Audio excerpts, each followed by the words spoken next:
ننګرهار کې د یو شمېر روغتیايي کارکوونکو پښتون کې د لاس مینځلو نړیواله ورځ ولمانځل شوه. دا ورځ په ټوله نړۍ کې د اکتوبر په 15 نیټه لمانځل کیږي چې موخه خلکو ته عامه پوهاوی دی ترڅو د لاس پرېمینځلو ترڅنګ د یو شمېر ناروغیو څخه لرې پاتې شي. د ننګرهار د عامې روغتیا ریاست د ساري ناروغیو د مخنیوي او عامه پوهاوي د برخې مشر ډاکټر عبدالرشید وفاوي تیر یو نیم کال دغه ولایت کې 3,93,821 کسان د اسهال په ناروغۍ وخته شوي دي. هغه وایي د روان کال په شپږو میاشتو کې موندنې ښایي چې 1,80,150 کسان د اسهال په ناروغۍ وخته دي. او دا ډیر مهمه با ارزښت ورځ ده چې لاس وینځنه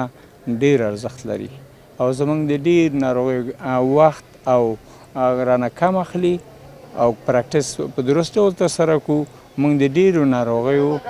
څخه مخنیوی کولی شي. په همدې حال کې د ننګرهار د حوزوي روغتون مشر ډاکټر عبدالشکور عظیمي وایي د دې ناروغیو لوی لامل پاکوالي ته نه پاملرنه ده او یوازې روغتیا ته پاملرنه کولی شي چې د دې ناروغیو مخنیوی وکړي. که په عادي اوبو باندې وینځو نو 80% موږ انشاءالله مبارزه کړي او خلک به هم د اسهال او سینه بغل او د میکروبونو څخه ژغورلی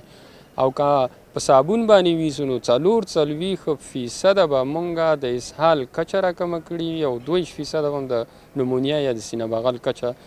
راښکته کړي وي. روغتیايي کارکوونکو پر ولسونو غږ وکړ چې په کورنیو کې د خوړو ترڅنګ هره میاشت د صابون اخیستو لپاره هم ځانګړې پاملرنه وکړي ځکه چې وایي د درملنې څخه ځان ساتنه غوره کار دی.